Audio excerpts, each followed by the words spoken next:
यानंतर पट्ट्याच्या चक्रीने आपण पाहणार आहोत. एकेका संख्येच्या चक्राने आपण पाहत आहोत. आपण बघूया पट्टा चक्री.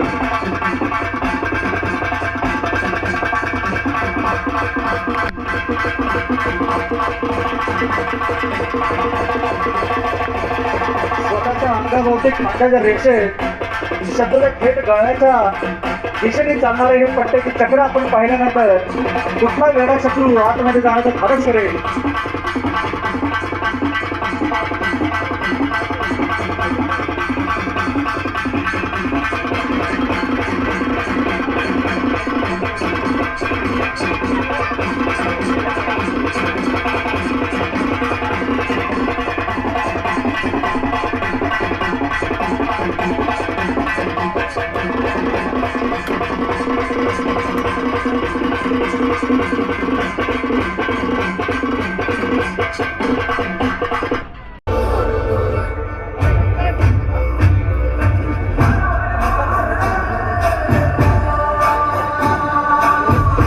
अगदी कुठेही सहज उपलब्ध होणार असं हे शस्त्र ते म्हणजे लाठी. या लाठीच्या माध्यमातून आपण स्वतःच्या रक्षणाबरोबर आपल्या मायभूमीच्या रक्षणासाठी कसं सिद्ध झालं पाहिजे त्याचं सुंदर अशी लढत आपण बघणार आहोत. विविध वार प्रहार हातामध्ये चपड्याची खाल आहे.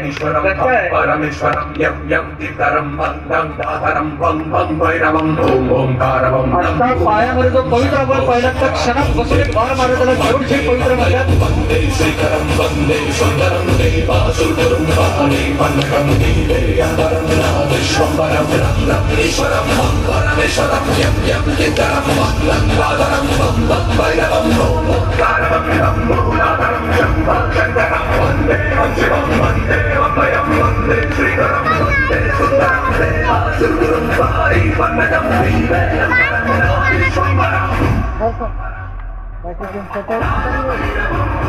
लढाई म्हणजे समोरच्या शत्रूच्या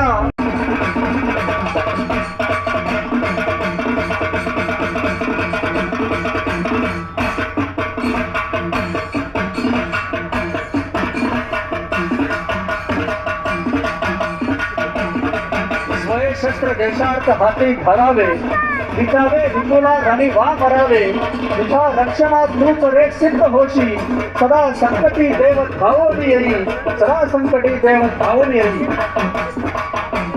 समर्थ रामदास स्वामी सांगतात की स्वतःच्या रक्षणासाठी स्वतःला सिद्ध झालं पाहिजे आणि म्हणून या शस्त्रविद्येचं प्रशिक्षण आपण सर्वांनी आत्मसात केलं पाहिजे. आता आपण पाहूया लाठीचा चक्रव्यूह. मध्यभागी आपला राजा, आपला ध्वज आणि आपल्या सेनापतीचं रक्षण करत चारही बाजूनी सदृश असलेला एक प्राणी तो म्हणजे काळवीट. त्या काळविटाच्या शिंगापासून बनवलेला एक शस्त्र तो म्हणजे माडू. ते माडू आणि विटा या दोन शस्त्राच्या संयोगातून कशा प्रकारे मराठी लढत असतील याचं एक सुंदर प्रात्यक्षिक आपण बघणार आहोत.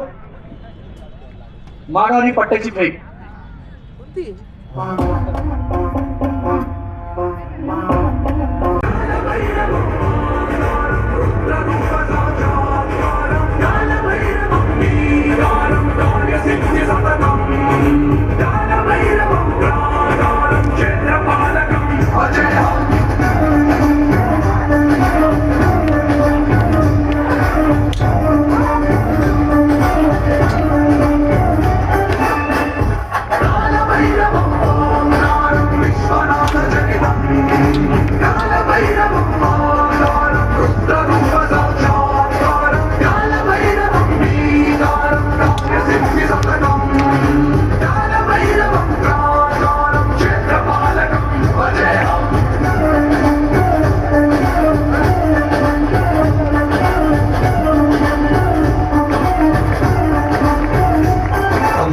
सुंदर असं सादरीकरण.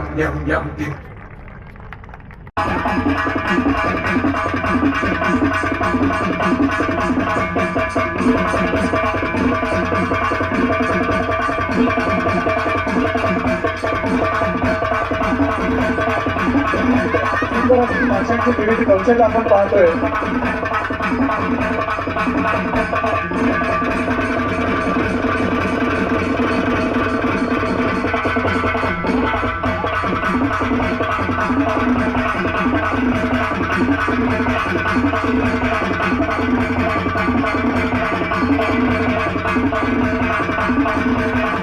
सुंदर असा गतिमान फिरणारा हा चक्री महाराज शस्त्र फिरतोय.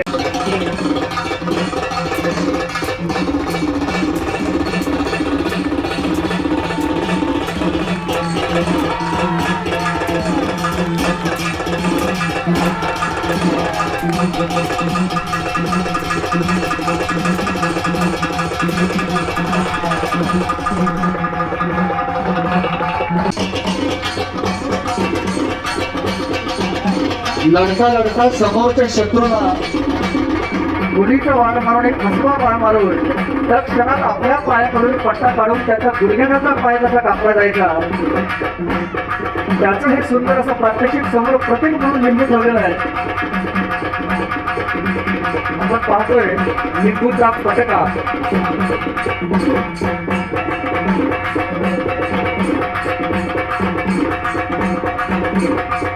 स्वतःच्या ताब्याखाली हा लिंबू ठेवलेला आहे. मनाची प्रचंड एकाग्रता, बुद्धीची प्रगल्भता वेळ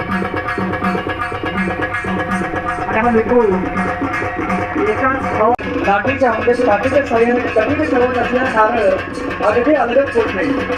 शरीराच्या अगदी नाजूक अवयवात ठेवलेला हा नारळ सहजपणे असा फोडला जातो आणि शिवाय त्याने तो नारळ हातामध्ये घेतलेला आहे, पोटावर घेतलेला आहे, डोक्यावर घेतलेला आहे.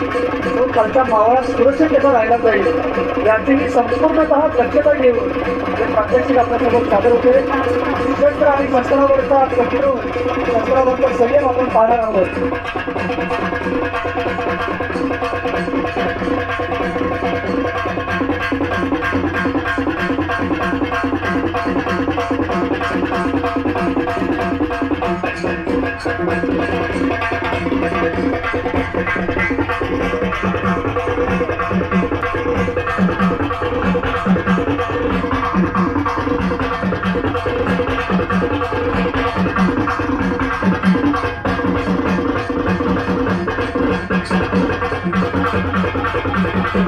त्याचं सुंदर असं एक प्रात्यक्षिक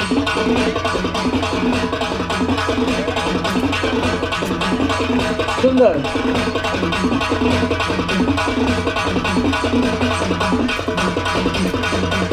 दुसराही लिंबू कापलेला आहे.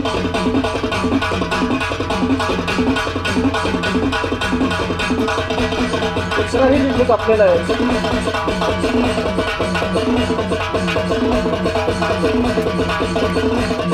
चौथ्या लिंबूचे 2 तुकडे झालेले आहेत.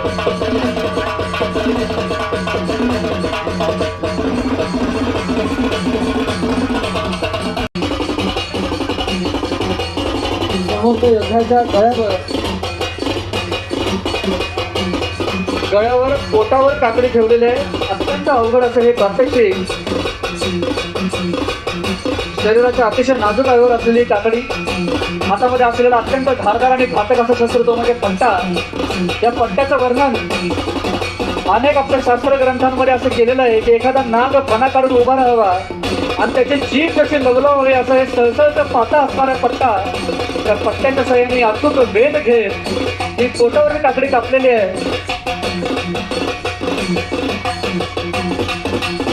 गळ्यावरची पण कापलेली आहे.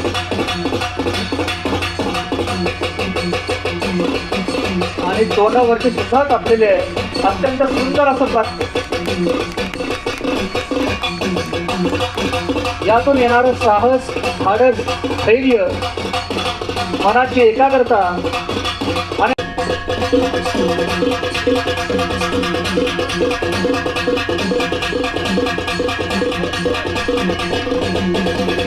एका आधी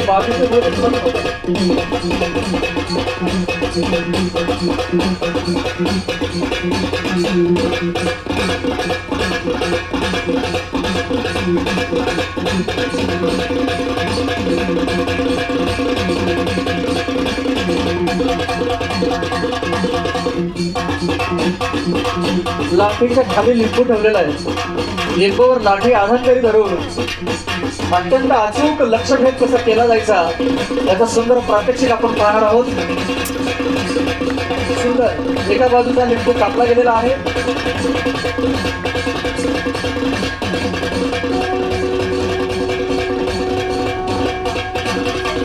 सुरज तुला घे.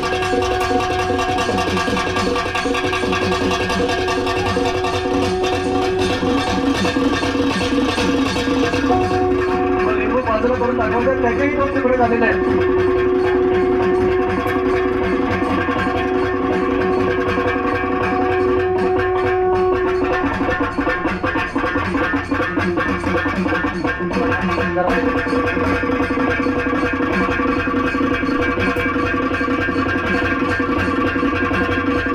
मोठा खालचा अचूक लिंबू अधिक सहजपणे काढलेला आहे.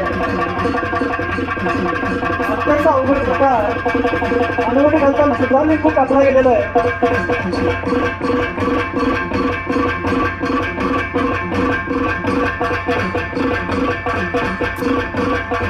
सुंदर अशी ही टंकी मारून लिंबू उद्भव झालेला आहे.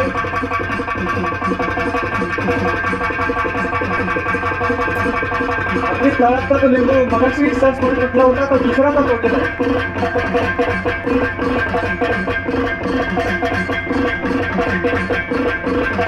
निकला हम मस्तों का टोला मेरा रंगटे बसंती चोला मेरा रंगटे बसंती चोला असं म्हणत म्हणत फासावर गेले.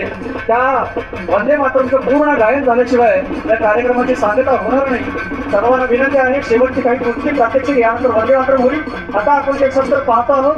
मराठ्यांचं अत्यंत आवडतं खास मराठ्यांनी स्वतः निर्माण केलेलं असं एक शस्त्र ज्याला गीता किंवा गीता म्हणतात आणि हे शस्त्र धारण करण्याला गीतेकरी म्हणतात. त्या गीतेचं प्रात्यक्षिक आपण बघूया. भाला देखून मारल्यानंतर आपण निशस्त्र व्हायचो पण मराठ्याने एक असा भाला तयार केला ज्याला पाठीमागे काठीमध्ये दोरी बांधली आणि हे शस्त्र गनिमी काळामध्ये दगडा पाठीमागून झाडा पाठीमागून सहजपणे फेकलं जायचं. शत्रूच्या पोटाचा वेध घेऊन पुन्हा आपल्या स्वामीच्या हातामध्ये पुन्हा परत यायचं असं हे शस्त्र ते म्हणजे विटा. आता विटाचा प्रात्यक्षिक आपण बघूया. हर हर महादेव पावनखिंडीच्या रणसंग्राम या चित्रपटामध्ये स्वतः श्रीकांतजीने या विटा शस्त्राचं प्रात्यक्षिक करून दाखवलेलं आहे. आपण बघूया विटा.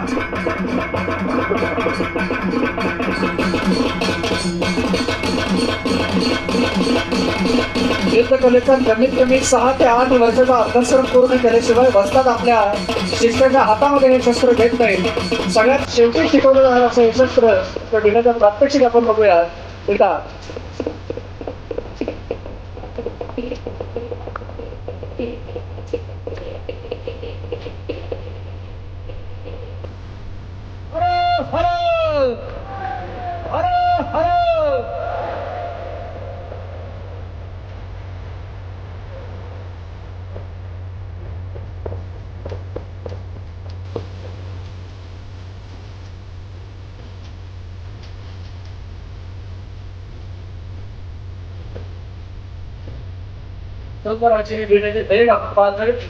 अत्यंत वेगळं तयार केलेलं आहे शस्त्र.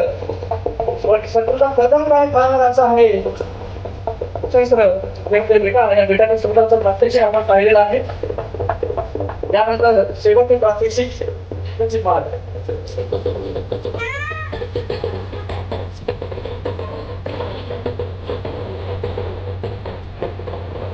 शेवटचं प्रात्यक्षिक आपण पाहणार आहोत. लिंबूची माळ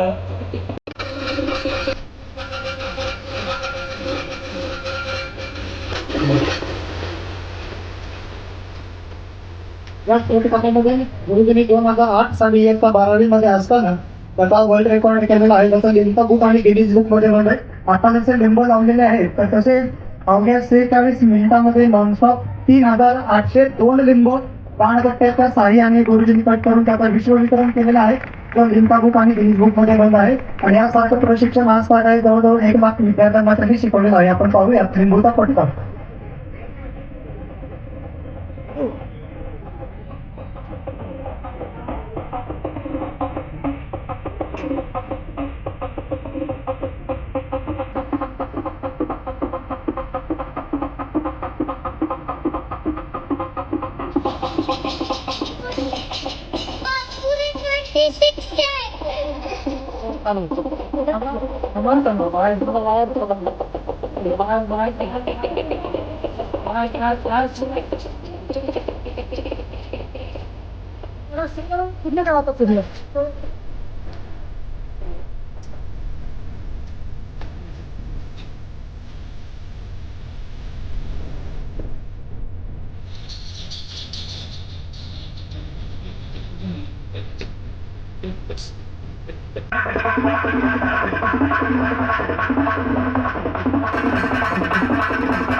हातामध्ये कुऱ्हाड, त्याचा प्रात्यक्षिक आपण बघूयात. पट्टा कुऱ्हाडीची भेट.